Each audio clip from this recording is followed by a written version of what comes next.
al nord del Marroc no ha parat d'eixir diàriament als carrers degut a una marginació que pateix.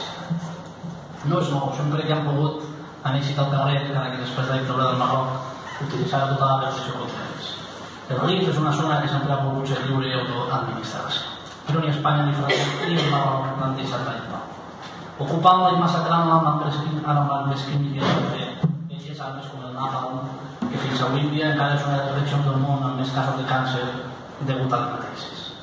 El Rif, degut a tantes injustícies que ha patit, es va revoltar el segle passat en la guerra anual on va derrotar l'estat espanyol. Després d'aquesta victòria es va proclamar la República del Rif al 1921 fins que el 1926 de nou Espanya i França la tornaren a ocupar.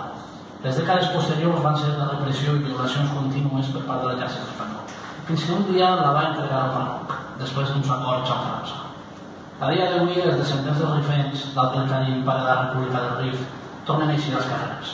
El detonant és la mort que tots podríeu veure a televisió l'any passat de Moussine Fekri, un rifeny pare de família que es dedicava a pescar per a mantenir la seva família, però que les forces marroquines intervingueren la mercaderia i la llançaren al camió d'Ofel. En el seu intent d'intentar salvar la seva mercaderia, les forces marroquines ordenaren que es ficara en funcionament la trituradora del camió i el van assassinar triturat sense cap compassió. Si sumem a aquest detonant la marginació del Rif en infraestructures, falta d'hospitals, sanitaris, universitats, manca de llibertats i de drets humans, un cúmul d'elements que qualsevol poble en consciència no pot tolerar. Més de 25 presos polítics han sigut condemnats aquestes setmanes en judicis farsa sense garanties democràtiques i sense proves.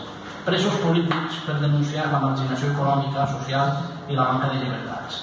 També el Marroc ha expulsat del país a periodistes per donar cobertura a les manifestacions i a les seves exigències, inclosant també la seu del canal francès France 24 per donar informació objectiva sobre aquest problema.